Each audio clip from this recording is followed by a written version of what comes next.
V ആണല്ലേ. ഈ ടാറ്റുവിന്റെ കാര്യം മഹിമയ്ക്ക് അറിയോ? മഹിമയ്ക്ക് ഞാൻ പറഞ്ഞിട്ടുണ്ടെന്ന് തോന്നുന്നു. മഹിമ, ഈ ടാറ്റുവിന്റെ കാര്യം അറിയോ? എനിക്കറിയാം. എന്താ അതിനെപ്പറ്റി? കാരണം ഞങ്ങള് ലിറ്റിൽ ഹാർട്സിന്റെ ഷൂട്ട് നടക്കുന്ന സമയത്ത് എന്റെ വിരലൊരു ടാറ്റു ഉണ്ട്. എന്താ അത്? ഏത് ടാറ്റു? എന്നൊരു ഇനിഷ്യൽ ഉണ്ട്. എന്നെ വീട്ടിൽ വിളിക്കുന്ന പേരിന്റെ എന്താ വീട്ടിൽ വിളിക്കുന്നത്? അമ്മൂന്നാ വിളിക്കുന്നത്. അമ്മൂന്റെ. അതല്ല. അപ്പൊ ഷെയ്ൻ എന്റെ അടുത്ത് ചോദിച്ചു, അല്ല സത്യം, ഷെയ്ൻ എന്റെ അടുത്ത് ചോദിച്ചു ഇത് എന്താന്ന് ചോദിച്ചപ്പോ ഞാൻ കാര്യമൊക്കെ പറഞ്ഞു. അപ്പൊ ഞാൻ ഷെയ്ൻ്റെ അടുത്ത് ചോദിച്ചു തനിക്ക് ടാറ്റു ഉണ്ടോന്ന്. അപ്പോഴാണ് എനിക്കിത് കാണിച്ചു തന്നെ, ഈ ഒരു ടാറ്റു. അപ്പൊ ഞാൻ ചോദിച്ചു ഇത് വീന്നെങ്ങാനും ആണല്ലോ അല്ലെ? വി ആണ്. വി എന്തായിരുന്നു വി ക്യാരക്ടർ? അതെനിക്ക് മനസ്സിലായിട്ടില്ല. അതിലെ നായികയുടെ പേര് വീണാന്നായിരുന്നോണ്ടാണ് അയാൾ വി അടിച്ചതെന്നാണ് ഞാൻ മനസ്സിലാക്കുന്നത്. ഏത് സിനിമയിലായിരുന്നു വീണ നായർ? ഇല്ല, ആ പടം ഇറങ്ങിയിട്ടില്ല. അപ്പൊ ഇതൊക്കെ ബിൽഡപ്പ്, ഇതൊക്കെ ചുമ്മാ ഉണ്ടാക്കിയ കഥയായിരിക്കും എന്തെങ്കിലും. ആണ്. വേറെ എന്തെങ്കിലും സ്റ്റോറി ഉണ്ടാവും. ഞാൻ ആദ്യമായിട്ട് ഒരാൾ വീണ നായരിന്റെ വി അടിച്ച് ടാറ്റു കണ്ടത്. ചേച്ചി, ഞാൻ അതാ സിനിമയിലെ കഥാപാത്രത്തിന്റെ നായികയുടെ പേര് വീണ. അപ്പൊ ഞാൻ ചോദിക്കട്ടെ, എത്രയോ എത്രയോ സിനിമകളിൽ മഹിമയെ പോലെ സുന്ദരിമാരായിട്ടുള്ള നായികമാര് കൂടെ അഭിനയിച്ചിട്ട് എന്തുകൊണ്ട് വീണ റോബർട്ട് ടാറ്റു അടിച്ചിട്ടില്ല? അതുകൊണ്ടാണ്. റോബർട്ട് ടാറ്റു അടിച്ചിട്ടില്ല, അതുകൊണ്ടാണ്. അല്ലല്ല, എന്നാ വീണ മാത്രം വന്നേ അതില്? എന്താന്നറിയില്ല, സംഭവിച്ചേ ചില സമയത്ത് അങ്ങനെയാ. ഓക്കെ, അപ്പൊ ടാറ്റു ഇതായിരുന്നു ഉണ്ടായിരുന്നു, അത് മാറ്റിയതാന്ന് പറഞ്ഞു മഹിമ. All good. അടുത്ത മൂന്നാമത്തെ ചോദ്യം. What is Shane Nigam phone number? Phone number ഏറ്റവും കൂടുതൽ ജനങ്ങൾ തെരഞ്ഞിരിക്കുന്നത്, എനിക്കോടത് പെൺകുട്ടികളാണ് തെരഞ്ഞെന്ന് തോന്നുന്നു. ഒന്ന് വിളിച്ച് സ്നേഹം പറയാനൊക്കെ പറയുന്നില്ല. എന്ത് പറയാൻ? ഫോൺ നമ്പർ ഞാൻ പറയാൻ അത് വേണ്ട. ഞാൻ ഒരു തവണ വലിയൊരു ആവേശത്തിൽ കൊടുത്തതാണ്. എവിടെയാ കൊടുത്തേത്? ഏതൊരു ഇന്റർവ്യൂല് പണ്ട്. എന്നിട്ട് ആൾക്കാർ വിളിയായിരുന്നോ നിരന്തരം? അത്യാവശ്യം. പിന്നെ നിരന്തരം എന്നുള്ളതല്ല, മെസ്സേജുകൾ കുറെ കിടക്കുമായിരുന്നു. ഇടയ്ക്ക് അതിനകത്ത് ചീത്ത വിളിക്കേണ്ടി വല്ല വന്നിട്ടുണ്ടോ? ഇനി മേലിൽ വിളിച്ചു വരുന്നല്ലോ? ഇല്ല, ഞാൻ ആ ഫോൺ സംഭവം മാറ്റി വെക്കും. നമുക്ക് ആണല്ലേ. അപ്പൊ ഇതാണ് ഫോൺ നമ്പർ. ഇഷ്ടം കൊണ്ട് വിളിക്കണല്ലേ, നമ്മൾ അവരെ ചീത്ത വിളിച്ചിട്ട് എന്തായാലും അല്ലേ? അതാ സത്യം. അടുത്ത ചോദ്യം. ഏറ്റവും കൂടുതൽ ആൾക്കാർ തെരഞ്ഞെടുക്കുന്നത്. അത് കൊള്ളാം, നല്ലൊരു ചോദ്യമാണല്ലോ ചോദിച്ചത്. എന്നാപ്പാ? സൂപ്പർ. വാട്ട് ഈസ് എന്താണ് Shane Nigam മോളിവുഡ്സ് rich young actor? ഞാൻ കണ്ടില്ല, ഒന്നുകൂടി. Shane Nigam മോളിവുഡ്സ് rich young actor. Shane Nigam ആണോ മലയാളത്തിലെ ഏറ്റവും റിച്ച് ആയിട്ടുള്ള യങ് ആക്ടർ? ഇത് ഗൂഗിൾ കള്ളം പറയില്ല. കറക്റ്റാണ്. ടാലന്റിന്റെ കാര്യത്തിലാണെന്ന് മഹിമ രക്ഷപ്പെട്ട, അല്ലെങ്കിൽ ഇപ്പൊ GST-കാര് കയറി നശിപ്പിച്ചേനെ. അല്ല തെസ്റ്റ് ചേച്ചി, അതില് എന്നാ പറയുന്നു? സത്യമാണ്. പിന്നെ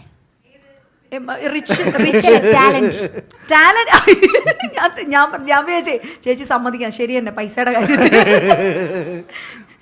അല്ല, ടാലന്റിന്റെ കാര്യത്തിൽ നമുക്ക് സംശയമില്ല.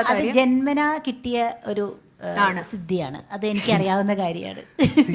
ജന്മനാ കിട്ടിയതാ, അല്ലാണ്ട് സിനിമയിൽ വന്നിട്ടുള്ള ഒരു ഇതല്ല. ചെറിയ കുട്ടിയാകുമ്പോ തന്നെ, ഒരു 4 വയസ്സ് 3 വയസ്സാകുമ്പോ തന്നെ തുടങ്ങിയതാ. ഡാൻസും പാട്ടും ഒക്കെ, എല്ലാം അഭിനയം ഒക്കെ വീട്ടിൽ തന്നെ അഭിനയിച്ചു നടക്കുന്ന ഒരാളാണ്. 24 മണിക്കൂർ അഭിനയം. നാണം വരും, ചിരി വരും, കരച്ചിൽ വരും. 4 വയസ്സൊക്കെ ആവുമ്പോ ഓടി നടക്കും. 4 വയസ്സില് പക്ഷെ ഡ്രസ്സൊന്നും ഉണ്ടാവില്ല ആ സമയത്ത്. അങ്ങനെയാണ് കുഞ്ഞു ഓടി ഓടി ഓടി ഓടി ഇങ്ങനെ പിടച്ച് നടക്കും. സുനി ഇങ്ങനെ പുറകെ കൂടെ ഓടി പിടിക്കണം. അങ്ങനെയായിരുന്നു, മിടുക്കനായിരുന്നു 4 വയസ്സിൽ തന്നെ. കണ്ടോ, ഒരു നഗ്ന സത്യങ്ങൾ വിളിച്ചു പറയുന്ന കണ്ടോ? നഗ്നമായ സത്യങ്ങളൊക്കെയാണ്. അല്ല, ഞാൻ ഇത്രയും വളരെ ചെറുപ്പത്തിലേ തുടങ്ങിയോണ്ട് ഞാൻ ചോദിക്കുകയാണ്, ഇപ്പൊ റിച്ച് യങ് ആക്ടർ ആണോ എന്നാണ് പ്രേക്ഷകർ അറിയുന്നത്. മണി മാനേജ്മെന്റ് എന്തെങ്കിലും ഉണ്ടോ ഷെയ്ൻ? ഭയങ്കര ബോറാണ് എൻ്റെ മണി മാനേജ്മെന്റ്. വളരെ എന്ന് വെച്ച് കഴിഞ്ഞാൽ ആ ഒരു ഏരിയ നമ്പേഴ്സിന്റെ പരിപാടി തീരെ ഓടാത്തൊരു വ്യക്തിയാണ്. അതായത് ബാലൻസ് നോക്കി, അക്കൗണ്ട് ബാലൻസ് നോക്കി പെരുമാറാത്തൊരു വ്യക്തിയാണ്. ആണോ? എന്തിനാണ് ഏറ്റവും കൂടുതൽ ഈ കിട്ടുന്ന പൈസ വിനിയോഗിക്കുന്നത്? എന്തിനായിരിക്കും ഷെയ്ന്? അതാത് സാഹചര്യങ്ങൾ അനുസരിച്ചിട്ടാണ്. പണ്ടൊക്കെ എന്ന് വെച്ച് കഴിഞ്ഞാൽ എൻ്റെ അടുത്ത് വന്ന് വിഷമം പറയുന്നവർക്കൊക്കെ ഞാൻ പൈസ കൊടുക്കുമായിരുന്നു. അതെന്താന്ന് വെച്ച് കഴിഞ്ഞാൽ എനിക്ക് അത് അങ്ങനെയൊക്കെയുള്ളൊരു ചെറിയ എന്താണ് പറയാ, അത്രയും മനസ്സിലാക്കാൻ, അതായത് ഇവര് മുതലെടുക്കാണ് സജി എന്ന് മനസ്സിലാക്കാൻ ഉള്ള ബോധമില്ലായിരുന്ന ഒരു ടൈമിൽ, കുറച്ചധികം നാൾ മുമ്പ് എന്ന് വെച്ചാൽ നമ്മുടെ കയ്യിൽ ഇൻഡിപെൻഡൻ്റ് ആയിട്ട് പൈസ വന്ന സമയം അങ്ങനെ. പക്ഷെ അതൊന്നും ഞാൻ അത്ര പ്രോപ്പറായിട്ട് കൊണ്ടുവരുന്നില്ല. പിന്നെയുള്ളൊരു സംഭവം എന്ന് പറയുന്നത്, പിന്നെ നമ്മുടെ മലയാളം ഇൻഡസ്ട്രിയിലുള്ള പ്രൊഡ്യൂസേഴ്സ് ഇച്ചിരി അധികം അത്തരം കാര്യങ്ങളിൽ പൈസയുടെ പരിപാടികളിലൊക്കെ കുറച്ച് ഉള്ളതുകൊണ്ട് തന്നെ എനിക്ക് അധികം, അതായത് ഇപ്പോൾ കമ്മിറ്റ് ചെയ്തതിനേക്കാളും പൈസ കുറവൊക്കെ ആയിരിക്കും പലപ്പോഴും നമുക്ക് കിട്ടുക. അപ്പൊ പിന്നെ അതിനൊന്നും നമ്മൾ ഈ പറഞ്ഞ ഒരുപാട് അല്ല എഗ്രിമെന്റ് ഒക്കെ സൈൻ ഒക്കെ ഇല്ലേ നമുക്ക് അങ്ങനെ അതൊരു ശരിക്കും പറഞ്ഞൊരു ചെറിയ കോൺട്രവേഴ്ഷ്യൽ ടോപ്പിക്കാണ്. കാര്യം എൻ്റെ ഒരു അനുഭവത്തിൽ കുറേ നാൾ മുമ്പാണ് കേട്ടോ, ഇപ്പൊ ഈ അടുത്തുള്ളതൊന്നും അല്ല, ഒരു 4-5 ഇപ്പൊ എനിക്ക് ഒരു 4-5 കൊല്ലമായി നമ്മുടെ എഗ്രിമെന്റിൽ വൈറ്റ്നറിന്റെ ഒരു വെച്ച് മായ്ച്ച ഒരു എഗ്രിമെന്റിൽ പോലും ഞാൻ അതിൻ്റെ ഒരു ഇതായിട്ട് ചെന്നപ്പോഴത്തേക്കും അത് അംഗീകരിച്ചിട്ടുണ്ടായിരുന്നില്ല. അപ്പോൾ ബേസിക്കലി അത് may be there are many things. അത് നമ്മളിപ്പോൾ അതിനൊരു ഇപ്പം ഈ ഒരു ആംഗിളിൽ നിന്ന് നോക്കുമ്പോഴത്തേക്കും മേ ബി അന്ന് നമുക്ക് കിട്ടാൻ സാധ്യതയില്ലാതിരുന്ന ഈ പറഞ്ഞ നീതി എന്ന് വിചാരിക്കുന്ന സാധനം നമുക്ക് അത് ബേസിക്കലി നമ്മളുടെ സ്റ്റാർ വാല്യൂ അനുസരിച്ചിട്ടാണ് എന്നാണ് ഞാൻ മനസ്സിലാക്കുന്നത്. നമുക്ക് കുറച്ചും കൂടെ വാല്യൂ വരുമ്പോഴത്തേക്കും നീതി ഓട്ടോമാറ്റിക്കലി കിട്ടുന്ന ഒരു സംഭവമാണ്. അല്ലാണ്ട് അതിനു മുമ്പ് നമ്മൾ ഫൈറ്റ് ചെയ്യാൻ പോയി കഴിഞ്ഞാൽ നമുക്കത് കിട്ടില്ല എന്നുള്ളതാണ് എനിക്ക് മനസ്സിലായത്. അനുഭവം കൊണ്ട് മനസ്സിലാക്കേണ്ടി വന്നു എന്ന് മാത്രം. ടാലന്റിന്റെ കാര്യത്തിൽ അല്ലേ ചേച്ചി മഹിമയൊക്കെ പറഞ്ഞ പോലെ ദ റിച്ചസ്റ്റ് യങ് ബ്ലഡ്. ഇനി അടുത്ത ക്വസ്റ്റ്യൻ നമ്മൾ പോവാണ്. ഷെയ്ൻ നിഗം സിംഗ്. ഷെയ്ൻ നിഗം അടുത്ത ക്വസ്റ്റ്യൻ. ഷെയ്ൻ നിഗം സിംഗ്. ഷെയ്ൻ നിഗത്തിന് പാടാൻ പറ്റുമോ? ഷെയ്ൻ ഒരു പാട്ടും പാടിയിട്ടുണ്ട് സിനിമയില്. ഞാനൊരു പാട്ട് ഉണ്ടാക്കി പാടി. ആണോ? രണ്ടുപേരും ഒന്ന് മൂളോ പറ്റുമോ? ആ പാട്ടാണോ? അത് ഞാൻ പാടാം. ഓട്ടോ ട്യൂൺ ഉണ്ടോ? പാട്ടിലെ താളമേ തേൻ തരും പൂവിലോ നിന്നിതൾ തൊട്ടതോ എന്നിലെ മിന്നലോ നേരം മായുമിനി തേടും കാലമിനി മേഘം പോകും വഴി കാണാമോ പോകാമോ രാത്താരമേ ഈരാവിൽ നീ മിന്നുന്നേ തേടുന്നു എന്നുള്ളിൽ നീയാരോ.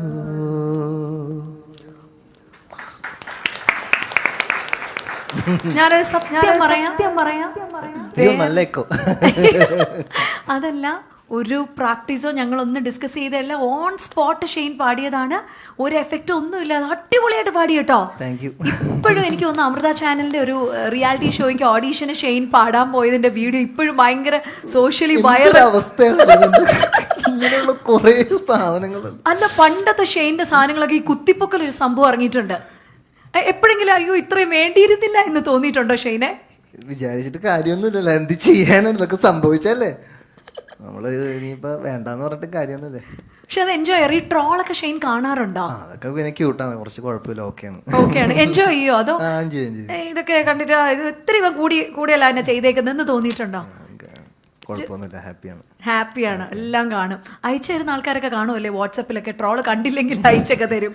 അങ്ങനെയൊന്നും എന്റെ നമ്പർ ഉള്ളവരങ്ങനെ അധികം, അത് വളരെ കുറച്ച് പേർക്ക് ഉള്ളു, അതുകൊണ്ട് അങ്ങനെ അധികം ഇല്ല. പക്ഷെ ഒരു കയ്യടി കൊടുക്കണം കേട്ടോ, പാട്ട് ഞെട്ടിച്ചു കളഞ്ഞു, അടിപൊളി. ഏതെങ്കിലും പെൺകുട്ടികൾക്ക് വേണ്ടി സ്കൂൾ ടൈം കോളേജ് ടൈമിൽ പാടി കൊടുത്തിട്ടുണ്ടോ ഷെയ്നെ?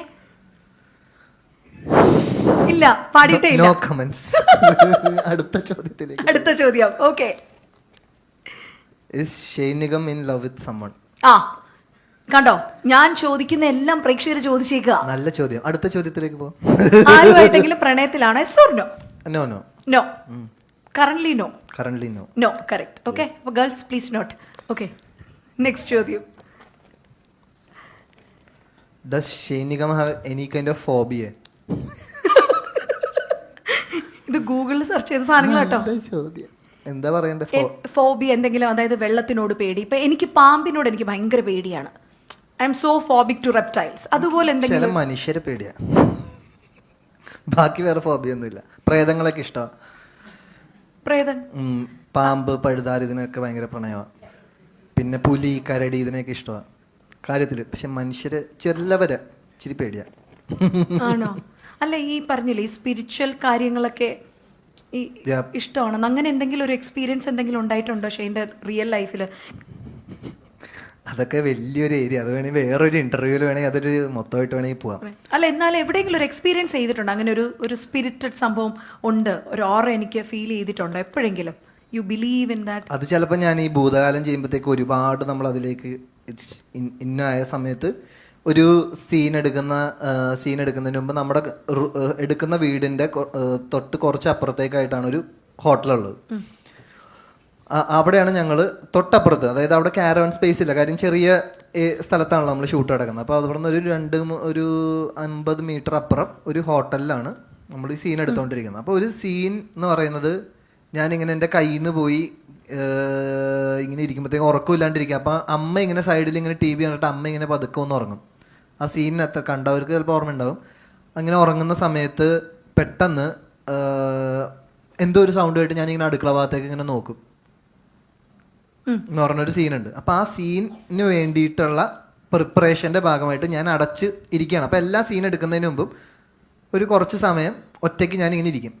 പക്ഷെ ആ പെർട്ടിക്കുലർ സീൻ എടുക്കുന്ന സമയത്ത് പെട്ടെന്ന് എൻ്റെ ഹോട്ടൽ റൂമിൻ്റെ വിൻഡോ ഇങ്ങനെ തുറന്നു കിടക്കുമായിരുന്നു. പെട്ടെന്ന് എന്തോ ഒരാൾ വന്നിട്ട് എൻ്റെ അടുത്ത് ഇങ്ങനെ എന്തോ പറയുന്ന പോലെ, കുഴപ്പമൊന്നുമില്ല, ഈ തനിക്ക് പരിപാടി അവിടെ ഇങ്ങനെ ഒരു റിയലി അങ്ങനെ ഞാൻ കണ്ടു എന്നുള്ളതല്ല പറയണത്, നമുക്കത് റിയലായിട്ട് ഫീൽ ചെയ്തു. ദാറ്റ് ഞാൻ ഇപ്പം ഈ സീനിന് വേണ്ട പരിപാടിയൊക്കെ അവിടെ ഞാൻ സെറ്റ് ചെയ്ത് വെച്ചിട്ടുണ്ട്, നിങ്ങൾ പോയിക്കോ എൻ്റെ അടുത്ത് പറയണതാണ്. അത് ഞാൻ എക്സ്പീരിയൻസ് ചെയ്തതാണ്. അപ്പം അങ്ങനെ നോക്കിക്കഴിഞ്ഞ് കഴിഞ്ഞാൽ ഡേ ടു ഡേയിൽ ചില അങ്ങനെ അത്തരം നമ്മൾ കാണാത്ത ലോകത്തിൻ്റെ ഇടപെടൽ പല സമയത്തും എൻ്റെ ലൈഫിൽ ഉണ്ടാവാറുണ്ട്, ഇപ്പോഴും ഉണ്ടാവാറുണ്ട്.